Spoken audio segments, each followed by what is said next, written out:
पर भारतीय शौर्य को सलाम, दुनिया में जय जय गान, क्योंकि दुनिया अब इस भारतीय ऑपरेशन सिंदूर का जय जय गान कर रही है। इस विषय पे बात करने के लिए बहुत ही खास मेहमानों का पैनल मेरे साथ मौजूद है। अरविंद गुप्ता जी हैं, जो कि पूर्व उप राष्ट्रीय सुरक्षा सलाहकार एवं रणनीतिक मामलों के जानकार हैं, और साथ ही साथ स्क्वाड्रन लीडर गिनी चौधरी हैं, रक्षा विशेषज्ञ। आप दोनों का बहुत बहुत स्वागत है दूरदर्शन न्यूज पे। अरविंद गुप्ता जी, शुरुआत आपसे ही, क्योंकि भारत जो बात लगातार कह रहा था या कहा जाए अपने एक्शन से दिखा रहा था, उसे अब दुनिया स्वीकार रही है। और ये जो तमाम आर्टिकल जिसका हमने जिक्र किया है, ये इस बात को बताने के लिए काफी है कि सच में हुआ क्या था। ये जो 3 आर्टिकल्स की आपने जिक्र किया, और मुझे लगता है और भी अब कई आर्टिकल्स ऐसे आएंगे, ये सचमुच में ही एक भारत की उपलब्धियों की एक एक्नॉलेजमेंट है। और अब चूंकि वेस्ट के लोग और वो लोग बड़ी बारीकी से किसी भी युद्ध जब चल रहा होता है, उसके हर पहलू के ऊपर वो एक उसका विश्लेषण करते हैं, आंख रखते हैं। तो उन लोगों को भी ये एक बहुत बड़ा, मुझे लगता है कि एक आश्चर्य हुआ कि 3 दिन में लड़ाई खत्म हो गई और पाकिस्तान जो है वो झुक गया। और इसके जबकि वो एक न्यूक्लियर पावर माना जाता है, उसके पीछे चीन का हाथ है, और उसके जो वहाँ पे जिहादी जनरल भी है, और किस प्रकार से पाकिस्तान की सेना हमेशा ये कहती आई है कि पाकिस्तान ने आज तक भारत के साथ कोई लड़ाई हारी नहीं है। वो सब चीजों की पोल जो है वो भारत के मुंह से नहीं, बट ये जो ऑब्जर्वर्स हैं जो इस देख रहे हैं, उनके कलम से ये निकल रही है। बिल्कुल सर, आपने देखा होगा अरविंद गुप्ता जी, आपका फ्रेम बहुत बेहतरीन से नहीं आ पा रहा। मैं आप थोड़ा सा उसको एडजस्ट कीजिए, मैं आपके पास अब तक आता हूँ। स्क्वाड्रन लीडर गिनी चौधरी हमारे साथ मौजूद हैं। गिनी चौधरी जी, क्या बड़ी बातें इस पूरे ऑपरेशन सिंदूर से स्थापित हुई हैं? आज दुनिया उसका विश्लेषण कर रही है। आपको लगता है कि ये जो विश्लेषण है, ये वो निष्पक्ष एक तरीके से तमाम ओपिनियंस दिखाई पड़ रही हैं? क्योंकि पाकिस्तान मिस इन्फॉर्मेशन वॉर में लगातार लगा रहा कि साहब झूठ बताते रहना कि साहब आपका ये नुकसान किया, ये किया, लेकिन कोई प्रमाण एक भी नहीं दिया। बावजूद उसके जब दुनिया इसका विश्लेषण कर रही है, तो बहुत कुछ स्थापित हो गया है कि भारत की सफलता क्या रही है। गिनी जी, एक फौजी होने के नाते मैं आपको एक चीज बता सकती हूँ, जो भी हम कभी भी ऐसे कॉन्फ्लिक्ट या वॉर, कुछ भी ऐसा चैलेंजिंग सिचुएशन है, ऐसी आपदा की सिचुएशन राष्ट्र पे आती है, हम एक नेशनल ऑब्जेक्टिव लेके चलते हैं। तो इस चीज के लिए जो हमारा नेशनल ऑब्जेक्टिव था, हमारी जंग थी टेररिज्म के अगेंस्ट, आतंकवाद के अगेंस्ट, तो वो ऑब्जेक्टिव हम ऑलरेडी 7 मई को जो हमने उनके 9 ये आतंकवादी जो एस्टेब्लिशमेंट हमने ध्वस्त किए थे, वो ऑब्जेक्टिव हमारा अचीव हो चुका था। और रही बात मिस इन्फॉर्मेशन की जो आप बता रहे हैं, अब देखिए पाकिस्तान के पास बचा क्या है? मिस इन्फॉर्मेशन, क्योंकि वो हमेशा से ही हमने पास्ट में भी देखा है, एक साइकोलॉजिकल वॉरफेयर में ज्यादा बिलीव करते हैं। प्रोपेगेंडा फैलाएंगे कि हम जीते हैं, इंडिया हारी है। मेरा बस मानना इसमें यह है कि आप देखिए हमारी सरकार, हमारे मिलिट्री लीडर्स हमें किस तरह से साथ लेके चले हैं। हमारे पास हर दिन एक नहीं 2-2 एमईए ब्रीफिंग्स हुई हैं, उसके बाद हमारी डीएमओ ब्रीफिंग हुई है, जिसमें बकायदा आपके पास वो फोटोग्राफ्स है विद टाइम स्टैम्प। तो आप उस पर विश्वास करेंगे या जो पाकिस्तानी जो फोटो दिखा रहे हैं विदाउट एनी टाइम स्टैम्प?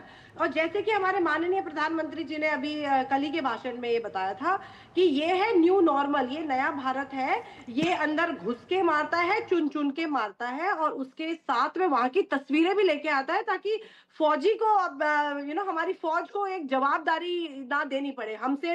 ये जो अब ये इतनी मीटिंग्स हो रही हैं, यही बातें हो रही हैं कि किया है या नहीं किया है। तो परंपरा, गिनी जी आप जो कह रहे हैं कि सबूत मांगने की एक परंपरा चली थी, उसका भी निपटारा साथ साथ कर ही दिया है कि सबूत भी लेके आ गए और दिखा भी दिए हैं। बिल्कुल।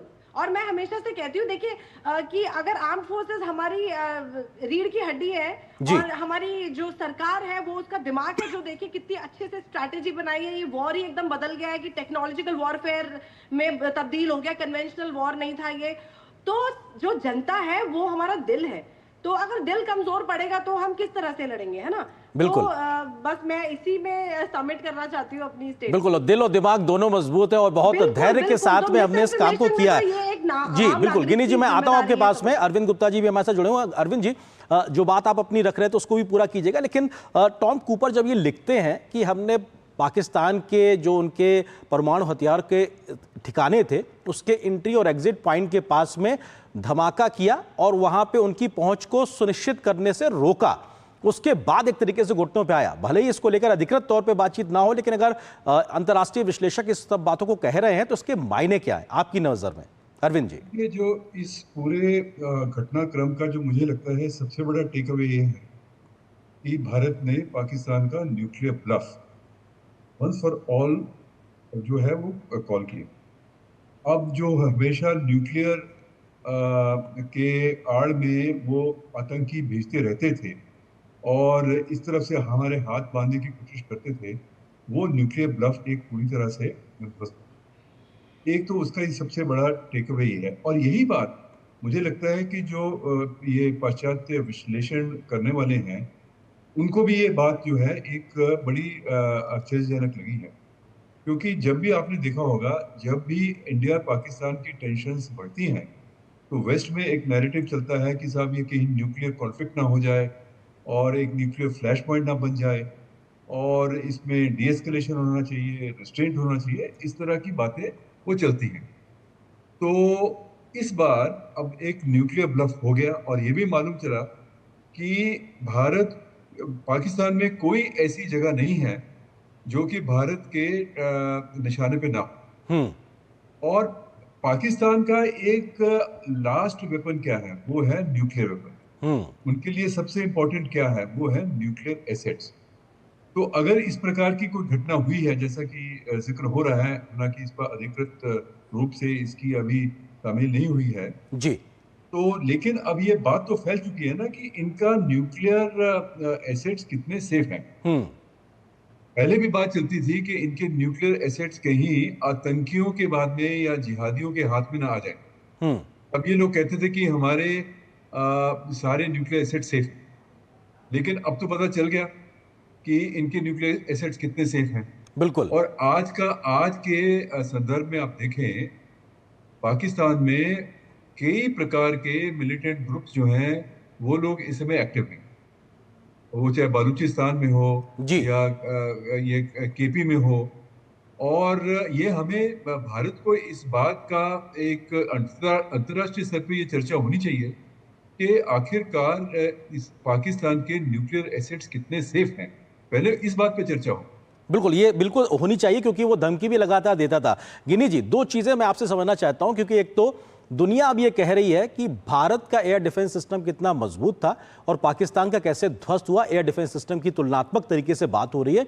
दूसरा, जो भारत ने बदला है, जो जॉन स्पेंसर लिखते हैं कि 2008 का भारत आतंकी हमलों को सहता था, ये नया भारत अब कहता है घर में घुस के मारेंगे। तो ये जो एक बड़ा बदलाव है हमारी पोजिशनिंग में और हमारी अपनी क्षमताओं के प्रदर्शन में और हमारी उसकी समझ को लेकर, ये कितना बड़ा एक डिफरेंस क्रिएट करता है दुनिया के लिए, दुश्मनों के लिए। गिनी जी, देखिए, इस बार जो है ना, भारत ने हमारी आर्म्ड फोर्सेस ने सिर्फ डिफेंस नहीं दिखाया, हम अपने कुछ एक्शंस में ऑफेंसिव भी गए हैं। अब देखिए, भावलपुर और जो 7 मई को जो हमारे टारगेट्स थे, जो टेररिस्ट एस्टैब्लिशमेंट्स थे, उसके बाद जब वो एस्केलेशन उनकी तरफ से हुआ, प्रोवोकेशन उनकी तरफ से हुआ, वो जो आगे बात बढ़ी, तो जो हमारे लास्ट आखिरी दिन सीजफायर होने से पहले जो हमारे टारगेट्स थे, वो देखिए कितने डेप्थ में अंदर जा चुके हैं। तो ये सबसे बड़ा संकेत, एक मैसेज जाता है कि ये हमारी कैपेबिलिटी है। उसके अलावा जैसे आपने एडी सिस्टम्स की बात की, हमारे एडी सिस्टम जिसको हम सुदर्शन चक्र कहते हैं, S-400 की हमेशा से बात हुई है। उस सुदर्शन चक्र ने मैं आपको बोलूंगी वो हीरो था इस वॉरफेयर में जो हमने यूज किया है, वो इक्विपमेंट। बट मैं ये बताना चाहती हूँ कि वो खाली वो हमारे पास एक इक्विपमेंट नहीं है कि जिसको हमने एयर डिफेंस के लिए यूज किया। हमारे पास multi layered air defence system है, जिसमें हमारे पास लॉन्ग रेंज है, शॉर्ट रेंज है। तो उसको देखिए कितनी स्ट्रैटेजी से ऐसे प्लेस किया था कि एनिमी की एक भी स्ट्राइक जो थी यहाँ पर असफल रही है, कोई भी सफल नहीं रही है। हर एक स्ट्राइक को न्यूट्रलाइज किया गया एडी सिस्टम के थ्रू। इनफैक्ट आज ही मुझे ये पता चला है कि उनका जो HQ-9 जो ध्वस्त किया था हमने, उसको हमने ना ही हार्ड किल बल्कि सॉफ्ट किल से भी, सॉफ्ट किल को मैं आपकी जनता को समझाना चाहती हूँ, दर्शकों को, कि सॉफ्ट किल मतलब हमने उसके सॉफ्टवेयर में भी टारगेट किया है कि हमने उसको जैम किया है, उसको वो अपने जिस मकसद के लिए वो वहां था वो बिल्कुल ही काम नहीं आ पाया और उसको डिस्ट्रॉय तो अलग किया ही है। तो इस तरीके से हमारी आर्म फोर्सेस ने, हमारे सिस्टम्स ने परफॉर्म किया है और इसका सबूत सबके सामने है। हमारे जो सारी इमेजेस आपको दिखाई गई है, बिल्कुल, और उसको वो जो कहते हैं ना कि प्रत्यक्षम किम प्रमाणम, प्रत्यक्ष जब सामने प्रमाण दिखाई पड़ रहा है तो फिर बात कहने से ज्यादा प्रमाण अपने आप में दिखाई पड़ता है। आप दोनों मेहमानों से गुजारिश है बने रहिए हमारे साथ में, कुछ एक खबर भी जाहिर करते हैं दर्शकों के साथ में, उसके बाद आपके पास चर्चा वापस लौटेंगे। अमेरिका के प्रसिद्ध न्यूयॉर्क टाइम्स ने एक लेख में लिखा है कि भारत ने ऑपरेशन सिंदूर चलाकर पाकिस्तान के आतंकवादी ठिकानों को तहस नहस कर दिया। वो ये भी लिखता है कि भारत ने पाकिस्तान के सैन्य ठिकानों और हवाई अड्डों को निशाना बनाया। हमलों से पहले और बाद की उच्च रेजोल्यूशन वाली सैटेलाइट इमेजरी से पता चलता है कि भारतीय हमलों से पाकिस्तान को काफी नुकसान हुआ है, भले ही वे सीमित हैं और सटीक प्रकृति के हों। पाकिस्तान के कराची बंदरगाह से 100 मील दूर भोलारी एयरबेस के विमान हैंगर पर सटीक हमला किया गया। तस्वीरों में साफ दिख रहा है कि हैंगर वाली जगहों पर काफी नुकसान हुआ है। आगे लिखा गया है कि नूर खान एयरबेस पाकिस्तानी सेना के मुख्यालय और पाकिस्तान के प्रधानमंत्री कार्यालय से करीब 15 मील की दूरी पर है और पाकिस्तान के परमाणु शस्त्रागार और सुरक्षा करने वाली इकाई से थोड़ी दूरी पर है। वहां पर भी भारतीय वायुसेना ने सटीक निशाना लगाया है। भारतीय सेना ने कहा कि उसने खास तौर पर पाकिस्तान की कुछ प्रमुख हवाई अड्डों पर रनवे को निशाना बनाया है, जिसे सैटेलाइट तस्वीरों में नुकसान साफ तौर पर दिखता है। 10 मई को पाकिस्तान ने रहीम खान या यार खान एयरवेज के लिए एक नोटिस जारी किया, जिसमें कहा गया कि रनवे चालू हालत में नहीं है। तो ये अपने आप में बताने के लिए भी काफ़ी है कि किस प्रकार से न्यूयॉर्क टाइम्स की भी खबर अपने आप में इस बात को दिखाता है कि कैसे ये बात आगे बढ़ती दिखाई पड़ रही है। तो खास मेहमान हमारे साथ लगातार बने हुए अरविंद गुप्ता जी हैं, इसके अलावा स्क्वाड्रन लीडर गिनी चौधरी जी हमारे साथ में बनी हुई हैं। अरविंद गुप्ता जी, एक बार फिर से हम 3 आर्टिकल्स की बात कर रहे थे यहाँ पे न्यूयॉर्क टाइम्स को लेकर भी अगर बात की जाए तो वो सैटेलाइट इमेजरी से हुए नुकसान की तस्वीर प्रमाण के साथ दिखाता हुआ कहता है कि साहब देखिए दुनिया के सामने ये नुकसान क्या है, और पाकिस्तान तो मिस इन्फॉर्मेशन की वॉर में अभी भी लगा हुआ है। अरविंद जी देखिए, अगर इस प्रकार की खबर न्यूयॉर्क टाइम्स में आती है तो ये एक बहुत बड़ी बात है। आप जैसा सर्वविदित है कि New York times, Washington post, CNN और BBC और इस तरह के जो ग्लोबल चैनल्स हैं और न्यूज़पेपर्स हैं, वो हमेशा भारत के उनकी बायस भारत के खिलाफ है। ये तो सर्वविदित है। लेकिन आज अगर न्यूयॉर्क टाइम्स में इस प्रकार की खबर आई है तो इसका एक बहुत बड़ा असर होने वाला है, क्योंकि उनकी क्रेडिबिलिटी कम से कम वेस्टर्न वर्ल्ड में तो बहुत है। तो अब जो है ये मैसेज जाएगा कि भारत की क्षमता और भारत का दृढ़ निश्चय और भारत की जो क्लिनिकल एक्यूरेसी से जिस प्रकार से ये ऑपरेशन सिंदूर किया गया, इसकी अब चर्चा दुनिया भर में होगी और ये एक अच्छा संकेत। बिल्कुल। गिनी जी, एक फौजी के नाते अगर देखा जाए तो कितना मनोबल बढ़ता है जब एक ऑपरेशन की सफलता की चर्चा पूरी दुनिया में होती है, क्योंकि हमने उनके 13 एयरवेज को निशाना बनाया, सटीकता के साथ में उसका नतीजा भी दिखाई पड़ता है और आज दुनिया तस्वीरों से दिखा रही है कि हाँ साहब आपने किया है, वो आपके शौर्य को, पराक्रम को स्वीकार करते हुए दिखाई पड़ रहा है। बिल्कुल, देखिए मैं एज अ फौजी एक यही बात कहना चाहती हूँ, जो फौजी सरहद पर है वो किसके लिए है? वो हमारी आम जनता, हमारे नागरिकों के लिए है, और वो वहां पर है तो उसका कॉन्फिडेंस, उसका वो वहां पर किस वजह से? आपके विश्वास, आपके भरोसे की वजह से। तो अगर आप भरोसा करते हैं, जैसे कि आज मैं देख रही थी तिरंगा यात्रा भी निकल रही है, तो लोग खुशी मना रहे हैं, तो इस चीज में एज अ फौजी खुशी होती है कि हाँ हमने कुछ किया है। और प्रधानमंत्री का जो जैसे कि कल भाषण था उसमें भी हमने सुना, तो उन्होंने भी हमारा मनोबल बढ़ाया, हमें मुबारकबाद दी। तो इन सब चीजों से तो मनोबल बढ़ता ही है और सब खुश हैं इसको देख के कि हमारी जीत को। जी अरविंद जी, क्योंकि न्यू नॉर्मल की बात प्रधानमंत्री जी करते हैं और उसमें साफ तौर से कहते हैं कि 3 बातें हैं कि साहब आतंक का मुंहतोड़ जवाब दिया जाएगा और किसी भी प्रकार की ब्लैकमेलिंग, जो न्यूक्लियर ब्लैकमेलिंग है, उसको सहा नहीं जाएगा और आतंकी हमले को एक्ट ऑफ वॉर की तरीके से ट्रीट किया जाएगा। साथ ही साथ आतंकवादी हो या आतंक को प्रश्रय देने वाली सरकार, दोनों एक समान ट्रीट किया जाएगा। ये जो भारत का न्यू नॉर्मल है, ये संदेश भी क्या देता है और भारत इस पूरे ऑपरेशन के बीच में अपनी वैश्विक पोजीशनिंग को कैसे मजबूत कर रहा है, उसको कैसे आप देखते हैं अरविंद जी? ये एक दृढ़ता का संकेत देता है। ये भी बताता है कि पॉलिटिकल और मिलिट्री सामंजस्य है, इच्छा शक्ति बहुत है और क्षमता भी काफी है।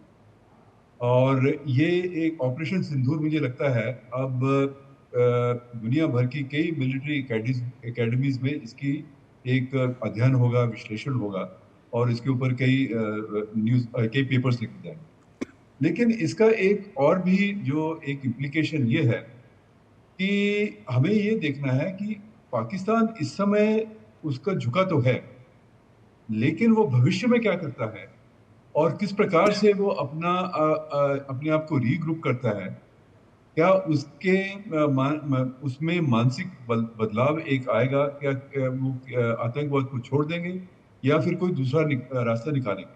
अगर पाकिस्तान की पुरानी हिस्ट्री देखें तो हमें इसमें एक बहुत एहतियात बरतनी होगी और बहुत सजग और सचेत रहना पड़ेगा।